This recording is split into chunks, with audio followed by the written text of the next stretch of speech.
Hi friends, welcome to super kitchen. இன்றைக்கி ரொம்ப டேஸ்ட்டாக டெலிஷியஸாக வாயில் வச்சோன்னே கரையக்கூடிய ஒரு ஸ்வீட் ரெசிபி தான் பார்க்க போகிறோம். சாப்பிட்றதுக்கு ரொம்ப சாஃப்டாக ஃப்ளஃபியாகவும் இருக்கும். வாங்க எப்படி செய்யலான்னு பார்க்கலாம். இதை செய்கிறதுக்கு மிக்சிங் பவுலில் 4 முட்டைகளை உடைச்சிட்டு சேர்த்துக்கோங்க. விஸ்கால இந்த முட்டைகளை ஈவனாக ஒன்று சேர ஒரு 2 நிமிஷத்துக்கு பீட் பண்ணிக்கலாம். இது கூட 1 கப் அளவுக்கு நாட்டு சக்கரை இருந்தால் சேர்த்துக்கோங்க. அப்படி இல்லைன்னா பொடிச்ச வெல்லத்தையுமே 1 கப் அளவுக்கு மெஷர் பண்ணிவிட்டு சேர்த்துக்கலாம். சேர்த்துட்டு ஒரு 2 நிமிஷத்துக்கு பீட் பண்ணிக்கோங்க. இது கூட 1 கப் அளவுக்கு காய்ச்சி ஆற வச்ச பாலையும் சேர்த்துக்கோங்க. கொஞ்சமாக ஏலக்காய் பொடி, 1 டேபிள் ஸ்பூன் அளவுக்கு கஸ்டர்ட் பவுடர் சேர்த்துருக்கேன். நான் இன்னைக்கு வெனிலா ஃப்ளேவர் சேர்த்துருக்கேன். இது கூட ஒரு பிஞ்ச் டேபிள் சால்ட் சேர்த்துக்கலாம். இதெல்லாம் சேர்த்ததுக்கப்புறமா மறுபடியும் விஸ்கால ஈவனாக கொஞ்சம் கூட கட்டிகளே இல்லாதபடிக்கு இதை ஒரு 5 நிமிஷத்துக்கு கலந்துக்கோங்க.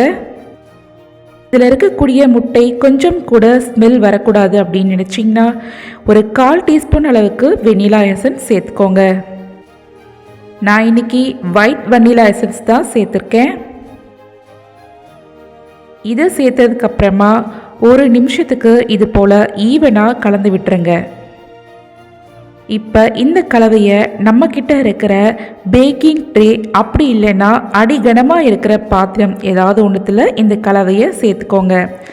இதை நம்ம இன்னைக்கு இட்லி எப்படி வேக வைப்போமோ அது போல் தான் வேக வச்சு எடுக்க போகிறோம். அதுக்காக குக்கரில் இது போல் ஒரு ஸ்டாண்டை உள்ளே வச்சுட்டு ஸ்டாண்டு மூழ்கிற அளவுக்கு மட்டுமே தண்ணி சேர்த்துக்கோங்க. இப்போ நம்ம ரெடியாக ப்ரிப்பேர் பண்ணி வச்சுருந்த இந்த டின்னை உள்ளே சேர்த்துக்கலாம். இப்போ இந்த டின்னுக்கும் மேலே உங்ககிட்ட அலுமினியம் ஃபாயில் இருந்ததுன்னா டின்னோட மேலே கவர் பண்ணி விட்டுருங்க. அப்படி இல்லைன்னா இது போல் வாழை இலையை வச்சு ஃபஸ்ட்டு இது மேலே க்ளோஸ் பண்ணிவிட்டு இந்த இலைக்கும் மேலே ஒரு லிட்டை போட்டு கவுத்த மாதிரி க்ளோஸ் பண்ணிவிடுங்க. இந்த குக்கரோட லிட்டில் இன்றைக்கி நம்ம கேஸ்கெட் போட போகிறது கிடையாது.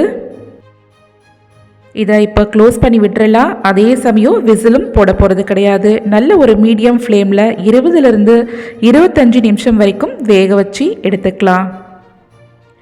இப்போ பார்த்தீங்கன்னா நம்ம சேர்த்த இந்த ஸ்வீட் நல்ல வெந்து வந்துடுச்சு. நம்ம வெந்துடுச்சா அப்படின்றத செக் பண்ணுறதுக்காக இது போல் ஒரு நைஃபை வச்சு இந்த ஸ்வீட்டோட ஃபுல்லாக அடி வரைக்கும் இறங்குற மாதிரி இன்சர்ட் பண்ணி எடுத்து பார்த்தீங்கன்னா இந்த கத்தியில் கொஞ்சம் கூட ஒட்டாமல் வரணும். இப்போ நம்மளுடைய ஸ்வீட் ரொம்ப பர்ஃபெக்டாக வெந்து வந்துடுச்சு. இதை வெளியில் எடுத்துக்கலாம். இது நல்ல முழுமையாக ஆறுனதுக்கு அப்புறமா இது போல் ஒரு கத்தி வச்சு நம்ம வேண்டிய ஷேப்ஸில் கட் பண்ணி எடுத்துக்கலாம். பாருங்கள், கட் பண்ணும் போதே கத்தி உள்ளே எவ்வளோ சாஃப்டாக ஸ்மூத்தாக இறங்குதுன்னு. நான் இந்த மாதிரி சின்ன சின்ன பீசஸாக கட் பண்ணி எடுத்து வச்சுருக்கேன். இதில் ஒரே ஒரு பீஸை மட்டும் எடுத்துகிட்டு உங்களுக்கு உடச்சி காட்டுறேன். பாருங்கள் எவ்வளோ சாஃப்டாக உடப்படுதுன்னு. வாயில் வச்ச உடனே கரைஞ்சி போயிடும். இதில் இன்றைக்கி நம்ம முட்டை, பால், நாட்டு சக்கரை 3 விதமான ஹெல்த்தியான இன்க்ரீடியன்ஸை யூஸ் பண்ணி ரொம்ப சாஃப்டாக ஃப்ளஃபியான ஈஸியாக செய்யக்கூடிய ஸ்வீட் ரெசிபியை செஞ்சாச்சு.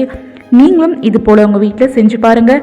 இந்த ரெசிபி உங்களுக்கு பிடிச்சிருந்ததுன்னா சூப்பர் கிச்சன் சேனல் இது வரைக்கும் நீங்கள் சப்ஸ்கிரைப் பண்ணலையா, சப்ஸ்கிரைப் பண்ணிக்கோங்க.